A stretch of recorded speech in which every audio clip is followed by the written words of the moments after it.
আহ, শিক্ষার্থীরা, আমি মোহাম্মদ তাসিম রশিদ তাওসিফ, ঢাকা মেডিকেল কলেজে চতুর্থ বর্ষে আছি। তোমাদের এটু পরিবার পক্ষ থেকে শুভেচ্ছা জানাচ্ছি। ঢাকা শহরে জ্যাম তো বুঝতেই পারছো, একটু আসতে আমাদের দেরি হয়ে গেছে কিছুক্ষণ। ইনশাল্লাহ আমি তোমাদের সাথে তোমাদের রসায়ন ক্লাসে থাকবো। রসায়ন জিনিস আমরা পড়াশোনা করবো। আজকের আমরা যেই চ্যাপ্টারটি নিয়ে পড়াশোনা করবো, কেমিস্ট্রি থার্ড চ্যাপ্টার, তৃতীয় অধ্যায়। তৃতীয় অধ্যায় নিয়ে আমরা একটা পড়াশোনা করব, এবং এই অধ্যায়ের টাইটেলটা কি? পদার্থের অবস্থা। পদার্থের অবস্থা।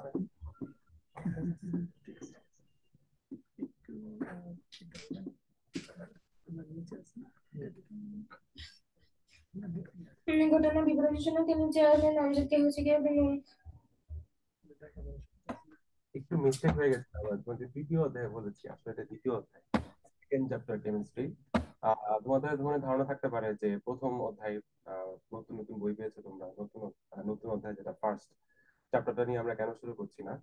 আসলে ফার্স্ট যে চ্যাপ্টারটা, সেখানে কেমিস্ট্রি একদম বেসিক কিছু কনসেপ্ট নিয়ে কথা বলা হয়েছে, এবং রসায়নের যে ইতিহাস এবং রসায়ন পড়তে গিয়ে তোমরা কি কি জিনিস এর ইন্ট্রোডিউসড হবে কেমিস্ট্রি, সেই জিনিসগুলো নিয়ে আলাপ আলোচনা আছে।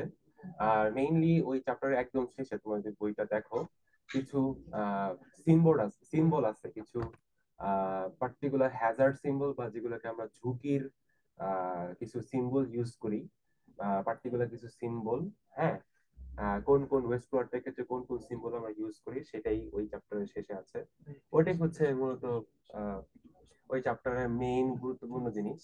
তাছাড়া বাকি কিছু অনেক বেশি থিওরিটিক্যাল এবং তাত্ত্বিক কথাবার্তা, ঐতিহাসিক কথাবার্তা। মূল সায়েন্স কিন্তু কেমিস্ট্রি সায়েন্সের পড়াশোনার সেকেন্ড চ্যাপ্টার থেকে, পদার্থের অবস্থা থেকেই শুরু। ঠিক আছে? তো পদার্থের অবস্থা সম্পর্কে তোমরা অলরেডি আগের ক্লাসে জেনে আসছো যে পদার্থ মূলত তিনটা অবস্থায় থাকতে পারে। কি কি? কঠিন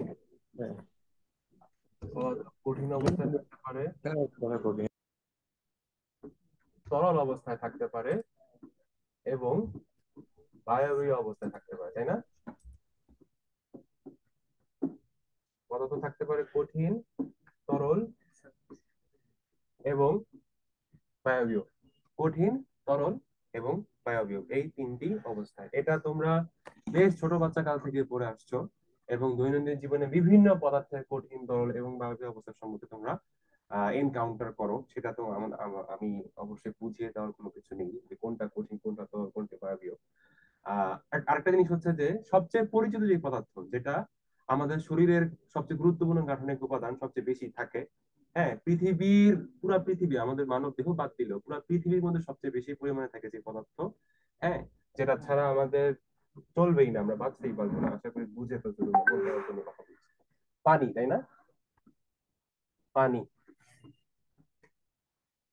যেটার রাসায়নিক গঠন হচ্ছে H2O, দুইটা হাইড্রোজেন অণু এবং একটা অক্সিজেন অণু দিয়ে তৈরি। এই পানিটা কিন্তু স্বাভাবিক অবস্থায় তরল থাকে, তাই না? পানি বলতে কিন্তু আমরা তরল পদার্থকেই বুঝি। কি পদার্থকে বুঝি? তরল পদার্থ। পানি একটি তরল পদার্থ। পানির কঠিন রূপটা কোনটা? ঠিক আছে, পানি যদি একটা পদার্থ হয়, তাহলে সেটার কঠিন রূপটা কি? কঠিন রূপটা হচ্ছে বরফ। কঠিন রূপটা হচ্ছে বরফ। আর বায়বীয় রূপটা কিরকম হবে? পানি গরম নিলে, যেমন এখন শীত আর গরমের একদম মাঝামাঝি একটা সময় চলছে, তাই না? সকালবেলা আমাদের অনেক ঠান্ডা লাগে, রাতে যে এখন সময়টা অনেক বাইরে বের হলে ঠান্ডা লাগবে, কিন্তু দুপুরে কিন্তু আবার ঠিকই গরম। হ্যাঁ, গরম ঠান্ডার মাঝামাঝি কেমন জানি একটা সিজন চেঞ্জের সময়টা, যেখানে আমাদের ঠান্ডা কাশি জ্বরের প্রবণতা দেখা যায়। আর ঠান্ডা কাশি জ্বর হলে আমরা কি চা খাই, গরম পানি খাই, গড়গড়া করি। তো সেখানে গরম পানি যখন আমরা ব্যবহার করি এই ঠান্ডার সিজনে, হ্যাঁ, যখন আমাদের কোনো সর্দি কাশি হয়, সে গরম পানি একটা পাত্রে ধোয়ার মতো বেরোতে থাকে না, গ্যাসীয় অবস্থা বা বায়বীয় অবস্থা, সেটাকে আমরা কি বলি পানির ক্ষেত্রে? সেটাকে আমরা বলি হচ্ছে বাষ্প, তাই না? তাহলে পানির এই তিনটা অবস্থা: বরফ, পানি নিজে, এবং বাষ্প। এই কঠিন, তরল এবং বায়বীয় পদার্থের অবস্থা নিয়ে যেহেতু আমাদের আলোচনা এই চ্যাপ্টারের, আমরা কঠিন, তরল, বায়বীয় এই তিনটা জিনিস নিয়ে, হ্যাঁ, তাদের বৈশিষ্ট্য কি, হ্যাঁ, তাদের গঠন কিরকম, এবং কঠিন থেকে তরল বা তরল থেকে বায়বীয়তে ট্রানজিশন করতে হলে বা পদার্থের অবস্থার এই পরিবর্তন ঘটাতে হলে কি কি জিনিসের মধ্যে দিয়ে আমাদের যেতে হবে, কি কি প্রসেসের মধ্যে দিয়ে, প্রক্রিয়ার মধ্যে দিয়ে যেতে হবে, সেটা নিয়ে পড়াশোনা করবো। ঠিক আছে? তাহলে একটু কঠিন পদার্থ, যেটা উদাহরণ হচ্ছে বরফ, কঠিন পদার্থ নিয়ে আমরা একটু আলোচনা করব। কঠিন পদার্থের বৈশিষ্ট্য কি, তার আগে একটু চিন্তা করো তো, যে স্ক্রিনটার এখন আমি মুছে মুছে পরিষ্কার করছি, সবকিছু মুছে দিচ্ছি, সেই স্ক্রিনটা কিন্তু একটা কঠিন পদার্থ, তাই না? বরফের মতো এই স্ক্রিনটা অবশ্যই একটা কঠিন পদার্থ। তাহলে এই কঠিন পদার্থের মধ্যে কি কি বৈশিষ্ট্য থাকবে, কি কি বৈশিষ্ট্যের জন্য এই স্ক্রিনটা এক প্রকার কঠিন পদার্থ? হুম, এই স্ক্রিনটা অবশ্যই একটা ধাতুর তৈরি জিনিস। এটাকে কেন আমরা কঠিন পদার্থ বলছি, কঠিন পদার্থের কি কি বৈশিষ্ট্য আছে? হুম, বৈশিষ্ট্য আলোচনা করার আগে মোটা দাগে কিছু জিনিস আছে, কিছু পার্টিকুলার ক্রাইটেরিয়া আছে, যে ক্রাইটেরিয়ার উপর ভিত্তি করে কঠিন পদার্থ, তরল পদার্থ বা বায়বীয় পদার্থ, এই তিনটা পদার্থের অবস্থাগুলো আমরা নির্ধারণ করি। কিছু পার্টিকুলার ক্রাইটেরিয়া, কিছু পার্টিকুলার নীতি নির্ধারক বলতে পারো। কি কি সেগুলা? প্রথমেই চলে আসে ধরো আকার আকৃতি। হ্যাঁ, পার্টিকুলার যে অবস্থা নিয়ে আমরা আলোচনা করবো, সেখানে পদার্থের আকার আকৃতি কিরকম হবে, এই আলোচনাটা চলে আসবে। আর কি চলে আসতে পারে? আর চলে আসতে পারে পদার্থের মাঝখানে যে অনুপরমাণু আছে, যে পরমাণুগুলো আছে বা অণুগুলো আছে, তাদের মাঝখানে যে দূরত্ব, আন্ত আণবিক দূরত্ব, আন্ত আণবিক দূরত্ব। এরপরে আসবে এই এক একটা পদার্থের অণুগুলোর মাঝখানে দূরত্ব যেমন ম্যাটার করবে, সেই দূরত্বটা কিসের ভিত্তিতে নির্ধারিত হবে? এই অণুগুলোর মাঝখানে যে বল কাজ করে, আন্তঃআণবিক বল, আন্তঃআণবিক বল। আর কি আছে? আকার আকৃতি, আন্তঃআণবিক দূরত্ব, আন্তঃআণবিক বল, চাপ প্রয়োগে, চাপ প্রয়োগে সারা। এই পদার্থ মানে কঠিন পদার্থগুলা চাপ প্রয়োগে কিরকম সাড়া দেবে। তাহলে আকার আকৃতি, আন্তঃআণবিক দূরত্ব, আন্তঃআণবিক বল, চাপ প্রয়োগে সাড়া। হ্যাঁ, যখনই এই বৈশিষ্ট্যগুলো নিয়ে আমরা আলাদা আলোচনা করব, অবশ্যই তোমরা এই স্ক্রিনটাকে একটা কঠিন পদার্থ হিসেবে চিন্তা করে দেখো। এই কঠিন পদার্থকে, এই স্ক্রিনটাকে একটা কঠিন পদার্থ হিসেবে চিন্তা করে দেখো, যেটা আকার আকৃতি কিরকম হবে, আন্তঃআণবিক দূরত্ব, আন্তঃআণবিক বল, চাপ প্রয়োগে সাড়া সে কিভাবে দেবে। তাহলে আশা করি তোমাদের জন্য বোঝা আরো সিম্পল হবে। ফার্স্টলি আকার আকৃতি। এই স্ক্রিনটার কথা চিন্তা করো, এটার আকার আকৃতি কি? আমি এভাবে জোরে যদি একটা বাড়ি মারি, ইজিলি কি চেঞ্জ হয়ে যাবে? একটা খুব জোরে বাড়ি মারলেও কি আমার এই স্ক্রিনটা, হ্যাঁ, ভেঙে চুরে বা কোনো দিক থেকে আকার আকৃতি পরিবর্তন হবে? অনেক বেশি বল প্রয়োগ করলে হয়তো আমি একটু একটা স্ক্র্যাচ ফেলাতে পারবো, একটা দাগ। এবং অনেক জোরে কোনো ভারী কোনো জিনিস দিয়ে মারলে হয়তো পুরো স্ক্রিনটা ভেঙে যেতে পারে। কিন্তু ব্যাপক পরিমাণ বল প্রয়োগ করতে হবে, তাই না? তাছাড়া স্বাভাবিক অবস্থায়, এই যে স্বাভাবিক অবস্থায় স্ক্রিন, হ্যাঁ, এই কলমটার কথা চিন্তা করে, যে কঠিন পদার্থ, হ্যাঁ, স্বাভাবিক অবস্থায় এটা আকার আকৃতি কি? ফিক্সড না, স্থির না, হ্যাঁ, দৃঢ় অবস্থায় আছে না, একটা নির্দিষ্ট আকার আকৃতি সে মেনটেন করতেছে, যেটা অনেক বেশি বল প্রয়োগ না করলে সাধারণত কোনো হেরফের হয় না। তাহলে এটা আকার আকৃতিকে আমরা কি বলতে পারি? স্থির বলতে পারি। স্থির। সহজে, সহজে, সহজে পরিবর্তনীয় না, সহজে পরিবর্তন যোগ্য নয়। তাহলে তার আকার আকৃতি স্থির থাকে এবং সহজে, সাধারণ অবস্থায় আকার আকৃতি পরিবর্তন হয় না।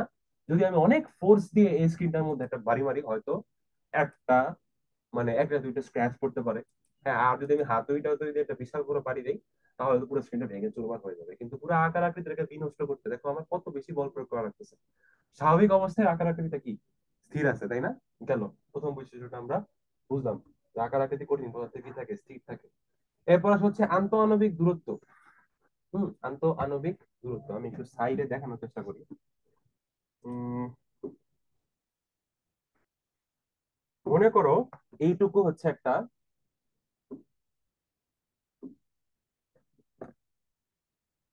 মনে করো এইটুকু হচ্ছে আমার একটা,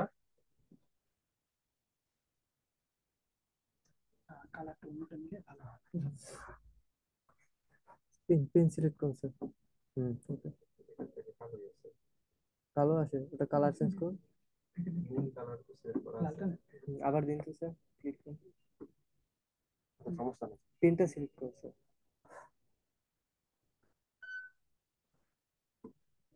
দেখো এটা যদি আমার একটা কঠিন পদার্থের যে কোনো একটা স্লাইস হয়, যে কোনো একটা বার নিছি, মনে করো স্ক্রিনটাই একটু ছোট একটা অংশ নিছি,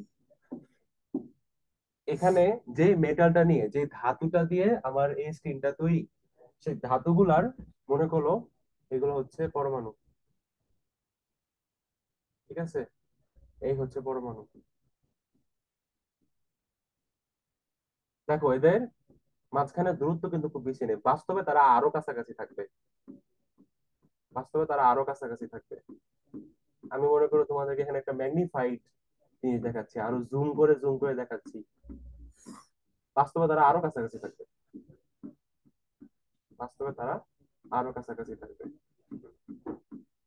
এতটুকু বুঝতে দেখাইলাম। সেম জিনিস নিচেও থাকবে, এতটুকু পর্যন্ত তোমাদের বোঝার জন্য যথেষ্ট। খেয়াল করে দেখো, এই যে দূরত্বটুকু, আন্তঃআণবিক দূরত্ব খুবই কম না, খুবই কম। এবং এটা আরো অনেক জুম করে তোমাদেরকে দেখানো হচ্ছে এখানে, এই স্ক্রিনের একটা ছোট্ট একটা অংশ অনেক বেশি জুম করে দেখানো হচ্ছে এখানে। আন্তঃআণবিক দূরত্ব গুলা অনেক বেশি কম। তার মানে আন্তঃআণবিক দূরত্ব কিরকম হবে, কম হবে। কারণ কি, এই কঠিন অবস্থায় পদার্থের অণুগুলার মাঝখানে যে দূরত্বটা কম, কি কারণে? কারণ এই যে তাদের মাঝখানের যে আকর্ষণ বল, যে আকর্ষণ, একটা এটাকে খুব শক্ত করে টেনে ধরছে, আকর্ষণ বল বেশি। ইনফ্যাক্ট শুধু বেশি না, পদার্থের বাকি তিনটা অবস্থা হচ্ছে সর্বোচ্চ। মানে তরল এবং বায়বীয় তুলনায় এদের আকর্ষণ বল, আন্তঃআণবিক আকর্ষণ বল হচ্ছে সবচেয়ে বেশি, সবচেয়ে কি বেশি, সর্বোচ্চ। তাহলে আন্তঃআণবিক বলটা সর্বোচ্চ, মানে বেশি।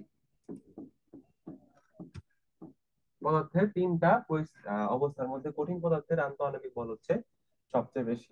এবার হচ্ছে চাপ, চাপ প্রয়োগের সারা, চাপ প্রয়োগে কিরকম সাড়া দিবে, কিরকম সাড়া দিবে চিন্তা করো। একটু আগে কিন্তু একটা উদাহরণ দিছিলাম, যে আমি যদি অনেক জোরে এই এটার মধ্যে কি বলে স্ক্রিনের মধ্যে বাড়ি দেই, হ্যাঁ আঘাত করি, তাহলে হয়তো, হয়তো আমরা নিশ্চিত না, হয়তো এখানে একটা ঢেপ হতে পারে, অথবা সাইডে কোনো একটা স্ক্র্যাচ করতে পারে সামহাও। হ্যাঁ তুমি একটা গাড়ির কথা চিন্তা করো, হ্যাঁ ভালো দামি গাড়ির মেটাল ধাতু, সেটার মধ্যে খুব সহজে কি স্ক্র্যাচ করে, সহজে কিন্তু স্ক্র্যাচ করে না। হ্যাঁ, তাহলে চাপ প্রয়োগ করলে আমি কি এই যে এটার আয়তন এতটুকু জায়গা দখল করে আছে, ধরো কথার কথা এই আমার এই স্ক্রিনটা কথার কথা 200 মিটার কিউব জায়গা দখল করে আছে। তার মানে 200 মিটার কিউব হচ্ছে এটার আয়তন। সাপোজ আমরা ধরতেছি এই যে স্ক্রিন, এই ব্ল্যাক স্ক্রিনটা 200 মিটার, 200 মিটার কিউব আয়তন দখল করে আছে, এতটুকু জায়গা সে দখল করে আছে। হ্যাঁ, আমি কি এটা চাপ প্রয়োগ করে খুব সহজে, খুব সহজে, এমন না যে কখনোই পারবো না, অনেক বেশি চাপ প্রয়োগ করলে এই 200 মিটার কিউবকে আমি বাড়াইতে কমাইতে পারবো। হ্যাঁ সম্ভব, অসম্ভব না, কিন্তু সেটা অনেক বেশি চাপ প্রয়োগ করা লাগবে না, অনেক বেশি চাপ প্রয়োগ করা লাগবে কিন্তু। তাহলে চাপ প্রয়োগে এটা সারা হচ্ছে যে কম, কম সারা দেয়, এবং আয়তন সহজে সংকুচিত হবে না, আয়তন, আয়তন সহজে সংকুচিত হবে না, সহজে সংকুচিত হবে না। আয়তন কি সহজে সংকুচিত হবে না, এমন না যে কখনোই হবে না। হ্যাঁ, আমি এখানে চাপ প্রয়োগ করে এই বোর্ডটা যে 200 মিটার কিউব আয়তন যে দখল করে আছে, এটাকে আমি কখনোই সংকোচন প্রসারণ করতে পারবো না, ব্যাপারটা সেরকম না। কিন্তু চাপ প্রয়োগে হ্যাঁ খুব সহজে আমি সংকোচন করতে পারবো না, ইনফ্যাক্ট অন্য বাকি দুইটা অবস্থার চেয়ে কঠিন পদার্থের ক্ষেত্রে এই সারটা প্রডিউস করা আমার জন্য হচ্ছে সবচেয়ে বেশি কঠিন হবে। ঠিক আছে, নতুন স্ক্রিন আনা যায় না, নিউ। নাকি এটা সম্পূর্ণ ডিলিট করে দিন স্যার। পরবর্তীতে আমরা যদি কঠিন পদার্থ আলোচনা করলাম, তরল পদার্থ। এবার আসো তরল পদার্থ নিয়ে আলোচনা করি। আবারও আগের মতো আকার আকৃতি, কি কি মৌলিক বৈশিষ্ট্য নিয়ে আমরা আলোচনা করতেছিলাম? আকার আকৃতি, তারপরে তাদের আন্ত আণবিক দূরত্ব, আন্ত আণবিক দূরত্ব, তাদের আন্ত আণবিক বল, এক একটা অণুর মাঝখানের বল, আর তাদের চাপ প্রয়োগে সারা, চাপ প্রয়োগে সারা কেমন। ঠিক আছে, আকার আকৃতি কিরকম হবে, আন্তঃআণবিক দূরত্ব কিরকম হচ্ছে, আন্তঃআণবিক বল কিরকম হচ্ছে, চাপ প্রয়োগে সারা কিরকম দিবে তরল পদার্থ। ঠিক আছে, পানির সাপেক্ষে চিন্তা করো এখন। কিসের সাপেক্ষে? পানির সাপেক্ষে চিন্তা করো। এতক্ষণ হচ্ছে এই স্ক্রিনটার সাপেক্ষে চিন্তা করতে বলছিলাম, স্ক্রিনটা একটা কঠিন পদার্থ। পানির সাপেক্ষে চিন্তা করো, সবচেয়ে পরিচিত তরল পদার্থ আমাদের, তাই না? পানি। মাথার মধ্যে পানি ঘুরাও। পানির বৈশিষ্ট্য কিরকম হবে, এই আকার আকৃতি, আন্তঃআণবিক দূরত্ব, বল, চাপ প্রয়োগে পরিবর্তন কিরকম হবে? প্রথমে আসা হচ্ছে আকার আকৃতি। আকার আকৃতি বোঝানোর জন্য আমি যদি এখানে একটা বিকার নিই, এরকম একটা বিকার নিলাম, এটার এই পর্যন্ত হচ্ছে আমার পানি, হ্যাঁ, এই পর্যন্ত হচ্ছে আমার পানি। আবার এই পাশে আমি আরেকটা বিকার নিলাম,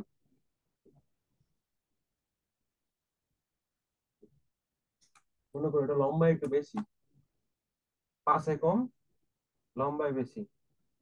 হ্যাঁ, যে কোনো একটা সিলিন্ডারের কি নিচে এবং উপরে একটা কি থাকে, বৃত্তাকার তল থাকে, তাই না? মনে করো এদের যে রেডিয়াস, এই বৃত্তাকার তলগুলোর রেডিয়াস উপরের যে বিকারটা সেটার বেশি, নিচের বিকারটা কম, কিন্তু উচ্চতা এটার আবার বেশি। সরি, উচ্চতা এটা এই এই প্রথম বিকারটার উচ্চতা হচ্ছে কম, নিচের বিকারটা উচ্চতা হচ্ছে বেশি, মানে লম্বায় বেশি। ঠিক আছে, সাপোজ এইখানেও 50 মিলিলিটার পানি আছে, এখানেও সেম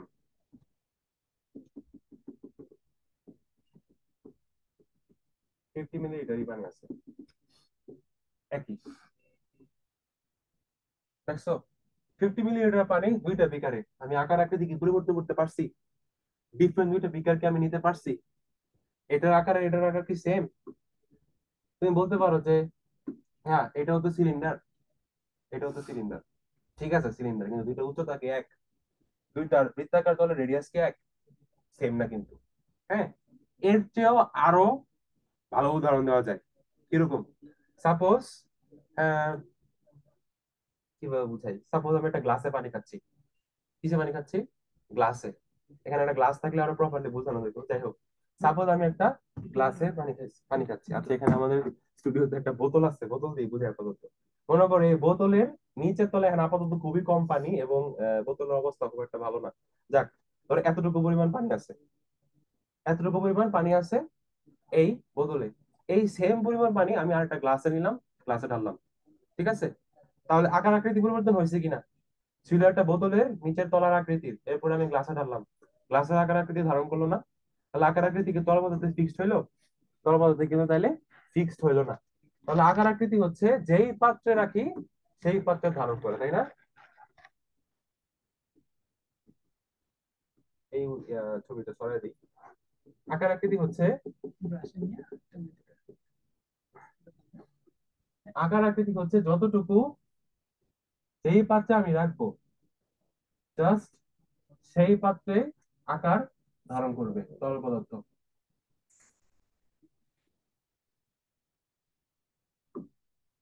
পানিটা মুছে দেওয়া উচিত না, তোমরা পানিটা মাথায় রাখো। তাহলে আকার আকৃতির ব্যাপারটা কিরকম হচ্ছে, যেই পাত্রে রাখবো তার আকার ধারণ করবে, তার আকার ধারণ করবে। যেই পাত্রে আমি পানি রাখতেছি সেই পাত্রেরই আকার ধারণ করতেছে, তাই না? একটু আগে সুন্দর করে একে দেখাইলাম, প্র্যাকটিক্যালি বোতল দিয়েও দেখাইলাম। হ্যাঁ, যেই জায়গায় বোতলে রাখছিলাম সেই বোতল থেকে আমি আমার গ্লাসে নিয়ে নিলাম, আকার আকৃতি কিন্তু পরিবর্তন হয়ে গেছে, বোতলের আকৃতি থেকে গ্লাসের আকৃতি পাইলাম। এবার হচ্ছে আন্তঃআণবিক দূরত্ব, আগের ছবিটা আমরা আবার রাখি। সেম জিনিস।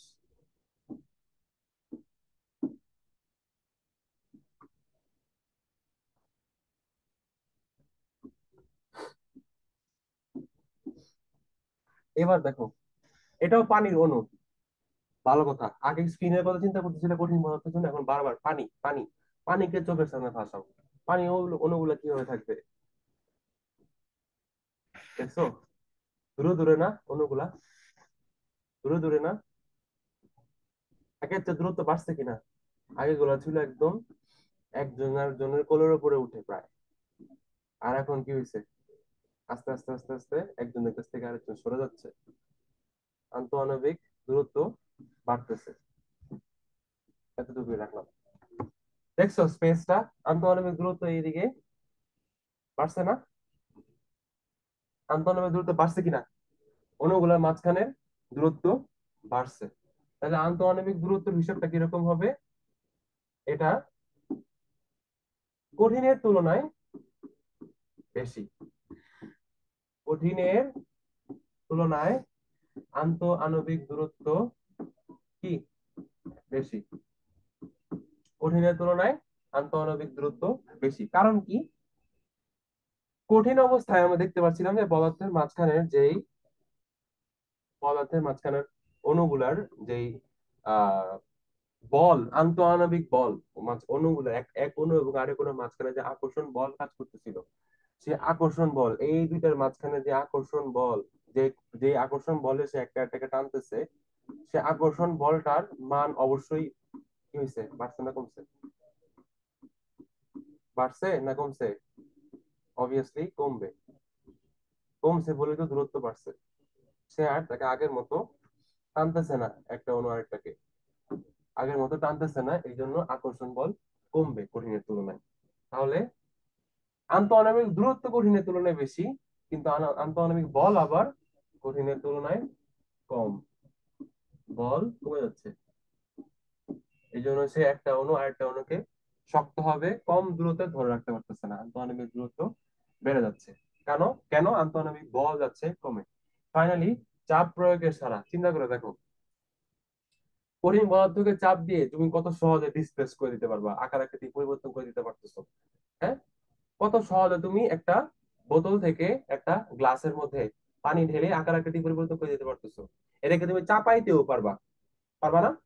চাপাইতে পারবে না, আরো কম জায়গায়, আরো কম জায়গায় সমপরিমাণ পানি আরো কম জায়গায় রাখতে পারবা, আরো কম জায়গায় রাখতে পারবা। আয়তনের সংকোচন করা সম্ভব কিনা? গ্লাস থেকে আরো ছোট গ্লাস, তার চেয়ে ছোট গ্লাস, তার চেয়ে ছোট গ্লাস, হবে কম জায়গায় ওই একই ভরের পানি, ওই 50 মিলিলিটার পানি আরো ছোট ছোট ছোট ছোট গ্লাসে আটকাতে পারবে না তুমি, যতক্ষণ না পর্যন্ত সেই গ্লাসের আয়তনের সাপেক্ষে, মানে ওই ম্যাচটা সে ধরে রাখতে পারবে না। তার তার আগ পর্যন্ত তুমি ছোট থেকে ছোট থেকে ছোট গ্লাসে ওই সমপরিমাণ পানিটা আটকাইতে পারবা। যেমন ওই বোতলের ক্ষেত্রে এটা যেরকম ছিল যে আমি বলছিলাম যে এতটুকু পানি, নিচের একদম তলানি এতটুকু পানি ছিল, কিন্তু বাকি বোতলটার তো একটা হিউজ স্পেস ফাঁকা, অনেক বড় একটা আয়তন ফাঁকা। তো এখন এটাকে যদি আমি একটু চাপায় আর একটু ছোট একটা গ্লাসে আটকাতে পারবো চাইলে, এর চেয়ে ছোট গ্লাসে আটকাতে পারবো, এর চেয়ে ছোট গ্লাসে আটকাতে পারবো, যতক্ষণ না পর্যন্ত পানি একদম উপচায় না পড়ে যাচ্ছে। হ্যাঁ, তাহলে চাপ প্রয়োগ করলে এই যে তরল পদার্থের যে সারাটা দিচ্ছে, তার আয়তন সংকোচন সম্ভব।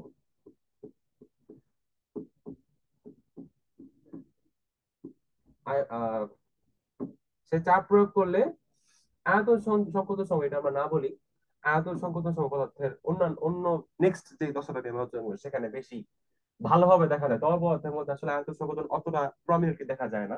আমরা বলি যে সে চাপ প্রয়োগে সারা বেশি দিবে, চাপাইতে আমি তাকে পারবো, এতটুকুই বললাম। কঠিন পদার্থের ক্ষেত্রে আগেটা যেরকম ছিল স্ক্রিনের ক্ষেত্রে চাপ প্রয়োগে জোরে বাড়ি দিলে হয়তো একটা দুইটা স্ক্র্যাচ পড়লেও পড়তে পারে, সারা ছিল খুবই কম। স্তর বাড়াতে সেটা সারার তুলনায় বাড়বে, তাই না? বড় বোতল থেকে ছোট গ্লাস, তার থেকে ছোট গ্লাস আমরা আস্তে আস্তে পদার্থকে আটকাতে পারছি। হ্যাঁ, এই পরবর্তী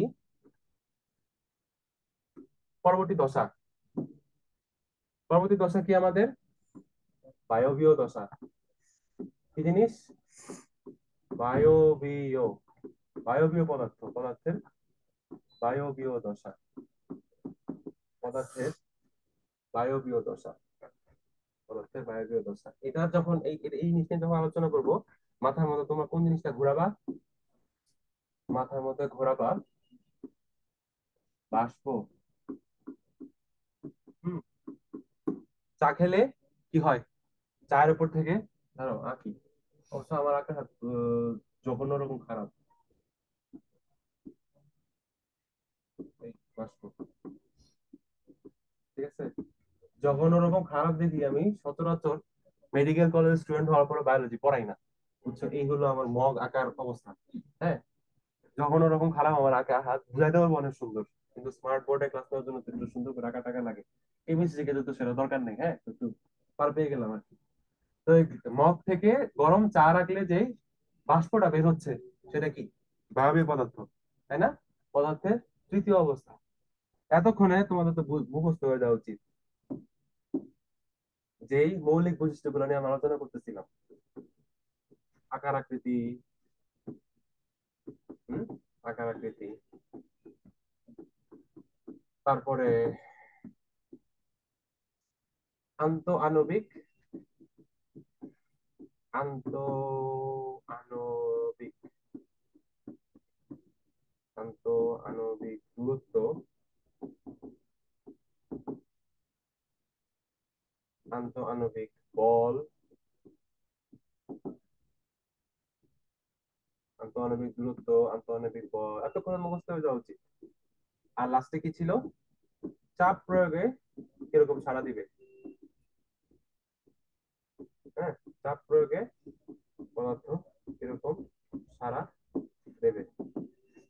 এই হচ্ছে আমার চারটা মৌলিক বৈশিষ্ট্য নিয়ে। এমনই না যে সকল পদার্থের ক্ষেত্রে এই চারটা মৌলিক বৈশিষ্ট্য নিয়েই আমাদের এখানে আলোচনা, বিষয়টা সেরকম না। এই চারটাই মূল বৈশিষ্ট্য, এগুলো ভালো করে বুঝতে পারলে বাকি বইয়ের লাইন বাই লাইন যে উদাহরণগুলো আছে তুমি এমনি পড়লে বুঝতে পারবা, আশা করা যায় ইনশাল্লাহ। হ্যাঁ, তো এই জিনিসগুলো হচ্ছে মেইন, এমন না যে এগুলাই শেষ কথা। আর একটা ভালো ইম্পর্টেন্ট জিনিস, এটা এটা এটা তোমাদেরকে বলা উচিত, যে কোনো অনলাইন ক্লাস, হুম, যে কোনো অনলাইন ক্লাস বলো, অফলাইন ক্লাস বলো, কোচিং সেন্টার বলো, প্ল্যাটফর্ম বলো, এই প্রাইভেট টিচার বলো, হ্যান বলো, ত্যান বলো, তোমাদেরকে যেই স্যার যেই জিনিসগুলো পড়াচ্ছে এগুলাই কিন্তু শেষ কথা না। হ্যাঁ, আমি তোমাদের কাছে যে জিনিসগুলো পড়াই গেলাম এটাই কিন্তু শেষ কথা না। তুমি যদি শুধু এই ক্লাসটার উপর ডিপেন্ড করে মেইন বইটা না পড়ো, জাস্ট খালি অলসতার জন্য, আমার বইয়ের পৃষ্ঠা পড়তে ভালো লাগে না। এই লাল নীল বেগুনি লেখা স্ক্রিনের মধ্যে দেখতে ভালো লাগে, সুন্দর করে একজন ভাই বলতেছে, হয়ে গেছে আমার পড়া, মেইন বইটা আমি একটু খুলে দেখলাম না, এভাবে করলে কিন্তু হবে না। হ্যাঁ, অবশ্যই তোমার এই জিনিসগুলো, এইটা হচ্ছে তোমার মেইন বইয়ের পড়াটাকে সহজ করার জন্য। দ্যাট ডাজন্ট মিন তুমি মেইন বই থেকে দূরে সরে যাবা। চালাক তো সেই, অ্যাকচুয়ালি মেধাবী স্টুডেন্ট তো সেই, যে হচ্ছে যে কনসেপ্ট গুলো ভালো করে ক্লিয়ার করে তারপরে বইয়ের গুলো লাইন বাদ দেয় না। তোমরা শর্টকাটের পিছনে দৌড়াইও না। হ্যাঁ, এমন না যে আমি চারটা বৈশিষ্ট্য নিয়ে আলাপ আলোচনা করছি বলেই বাকি সবকিছু গুরুত্বহীন হয়ে গেছে। এগুলো হচ্ছে মেইন মেইন বৈশিষ্ট্য, যেগুলো বুঝলে বাকি বইয়ের লাইন বাই লাইন পড়লে এমনি তোমার বাকি সবকিছু বোঝা উচিত, ধরে নেওয়া যায় ইনশাল্লাহ, ধরে নেওয়া যায়। এই জন্য এই ফান্ডামেন্টাল বৈশিষ্ট্যগুলো বা ক্লাসের মেইন মেইন যে ম্যাটেরিয়ালস গুলো আমরা দিব, যেগুলো নিয়ে আলোচনা করবো, সেগুলোর প্রতি মনোযোগ রাখবা বেশি, কিন্তু বইয়ের লাইন বাই লাইন প্রত্যেকটা অক্ষর, হ্যাঁ প্রত্যেকটা অক্ষর মুখস্থ করার উদ্দেশ্য করবো না, এটা বাংলাদেশের শিক্ষার্থী আরেক রকম। আমরা চাই অনেকে প্রত্যেকটা অক্ষর মুখস্থ করে ফেলবো। হ্যাঁ, বাদ যাবে না একটা অক্ষরও, নাকি? বাদ যাবে না একটি অক্ষরও। সায়েন্সও আমরা এইভাবে পড়তে চাই। হ্যাঁ, বাংলাদেশের বিশ্ব পরিচয়ের মতো বাদ যাবে না একটি অক্ষরও। এই টাইপের পড়াশোনা আমরা অনেক সময় করি, বাস্তবতা এটা। আর এটাও একটা কঠিন বাস্তবতা, বাংলাদেশে সৃজনশীল শিক্ষা পদ্ধতি বা সৃজনশীল এমসিকিউ যাই আসছে, আলটিমেটলি অনেক পরিবর্তন করার চেষ্টা করা হলে আমাদের সিকিউ এমসিকিউ সিস্টেম আমাদের মুখস্থ বিদ্যা বা মনে রাখার তথ্য, মনে রাখার অ্যাবিলিটিকে অনেক বেশি প্রাধান্য দেওয়া হয় আলটিমেটলি। ইভেন ফিজিক্স কেমিস্ট্রি মতো সাবজেক্ট, এটাতে কোনো সন্দেহ নেই। হ্যাঁ, প্রবলেম বেসড বা সিনারিও বেসড একটা পরিস্থিতি, একটা ঘটনা দেওয়া হয়েছে, সেই ঘটনা থেকে তুমি কেমনে কি বুঝছো, এগুলো আসে, সিকিউতে আসে। হ্যাঁ, সিকিউ বেটার দেন আমাদের বাপদাদাদের জেনারেশনের, কোনো সন্দেহ নেই।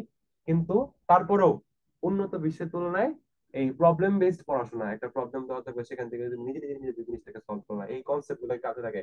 যে কনসেপ্ট গুলো এখন আমি তোমাদের ক্লাসে পড়াচ্ছি সেগুলো কাজে লাগে, তুমি প্রবলেম সলভ করবা। হ্যাঁ, ডেইলি লাইফ রিলেটেড, দৈনন্দিন জীবনে বিভিন্ন প্রবলেম সলভ করবা। এই রিলেটেড পড়াশোনা আমাদের কম, এখনো আমরা সৃজনশীলের মধ্যেও মনে রাখার, তথ্য মনে রাখার, ফর্মুলা মনে রাখার, বিভিন্ন সংকেত মনে রাখার, হ্যাঁ, গণিতের টেকনিক মনে রাখার ভিত্তিতে কে কত তাড়াতাড়ি টেকনিক মনে রাখে, শর্টকাট অঙ্ক করতে পারতেছে। হ্যাঁ, এটার উপর ভিত্তি করে আমাদেরকে জাজ করা হয় এই এডুকেশন সিস্টেমে। তো তারপরেও আমরা চেষ্টা করব যতটা পারা যায় এই কনসেপ্ট গুলোকে বোঝার, ঠিক আছে, এবং মেইন বইকে সামনে রেখে।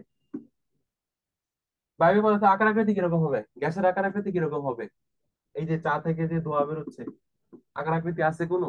একেবারেই না। হ্যাঁ, কঠিন এবং তরলের তুলনায় আকার আকৃতি আরো বেশি, একেবারেই অনির্দিষ্ট, নির্দিষ্ট কোনো আকার আকৃতি নেই, একেবারেই কোনো নির্দিষ্ট আকার আকৃতি নেই, নির্দিষ্ট কোনো আকার আকৃতি নেই। আন্তঃআণবিক দূরত্ব কিরকম হবে? আন্তঃআণবিক দূরত্ব ওই আবার সেই একই বক্স।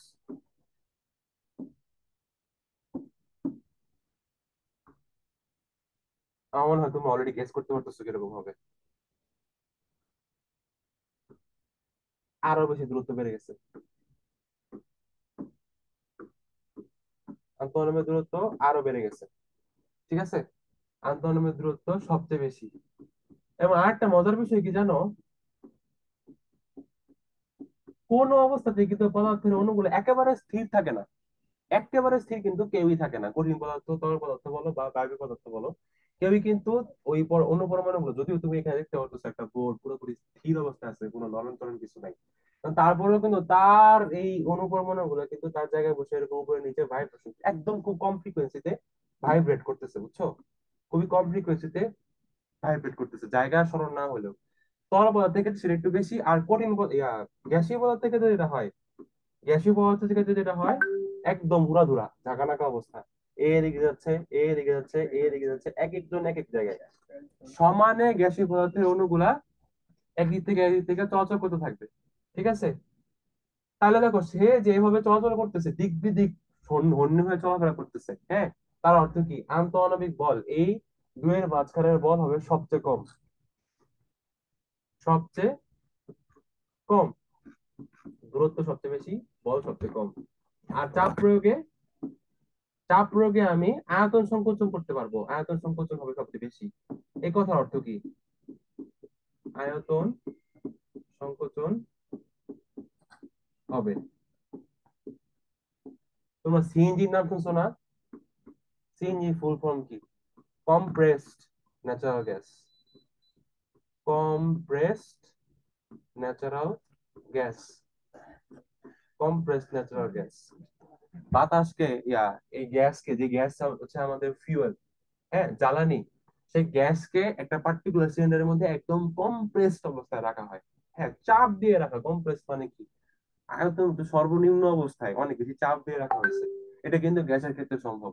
হ্যাঁ, এই বোর্ডের ক্ষেত্রে বা তরল পদার্থের ক্ষেত্রে আমি এত বেশি চাপ প্রয়োগ করে রাখতে পারবো না, কিন্তু বায়বীয় পদার্থের ক্ষেত্রে কম্প্রেসড করে আমি রাখতে পারবো। হ্যাঁ, অনেক বেশি চাপ প্রয়োগ করে সেই পদার্থের আয়তনকে আমি সংকোচন করতে পারবো। হ্যাঁ, একই পরিমাণ গ্যাস আমি এই বর্তমানে যে স্টুডিওতে বসে কাজটা নিচ্ছি, সেই স্টুডিওর মধ্যে যে পরিমাণ বাতাস, সে একই পরিমাণ বাতাসকে আমি একটা সিলিন্ডারের মধ্যে রাখতে পারবো। এখন তুমি ঘরের আয়তনের কথা চিন্তা করো, একটা সিলিন্ডারের আয়তনের কথা চিন্তা করো, আকাশ পাতাল পার্থক্য না? এরকম বড় পরিসরে, অনেক বড় পরিসরে আমি আয়তনের সংকোচন করতে পারবো, কার বেলায়? বায়বীয় পদার্থের বেলায়। ঠিক আছে, তাহলে আমরা পদার্থের অবস্থা চ্যাপ্টারে মেইন যে জিনিসগুলা, পদার্থের তিনটা অবস্থা, কঠিন, তরল, বায়বীয়, হ্যাঁ, এবং তাদের মৌলিক যে বৈশিষ্ট্যগুলো, যে মূল চারটা বৈশিষ্ট্য, আকার আকৃতি, আন্তঃআণবিক দূরত্ব, আন্তঃআণবিক বল এবং চাপ প্রয়োগে তারা কিরকম সাড়া দেবে, সেটা নিয়ে আলোচনা করো নেক্সট ক্লাসে ইনশাল্লাহ। আহ এই এক একটা পদার্থের স্টেট থেকে, হ্যাঁ, কঠিন থেকে তুমি তরলে কিভাবে যাবা, তরল থেকে বায়বীয়তে কিভাবে যাবা, আবার কিছু ব্যতিক্রমী পদার্থ আছে যাদের ক্ষেত্রে সরাসরি কঠিন থেকে তরলটাকে স্কিপ করে তুমি বায়ুর ভিতরে চলে যেতে পারবা। হ্যাঁ, তারপর এই পদার্থগুলো কিভাবে চারিদিকে ছড়ায় যায় যেটাকে ব্যাপন বলে, একটা নির্দিষ্ট ছিদ্র দিয়ে পদার্থগুলো কিভাবে গ্যাসীয় পদার্থ মূলত বের হয়ে যায় যেটাকে বলা হচ্ছে ইনফিউশন। এই জিনিসগুলো নিয়ে ইনশাআল্লাহ নেক্সট ক্লাসে আলোচনা করবো। ততদিন পর্যন্ত তোমরা ভালো থাকো ইনশাআল্লাহ। আসসালামু আলাইকুম।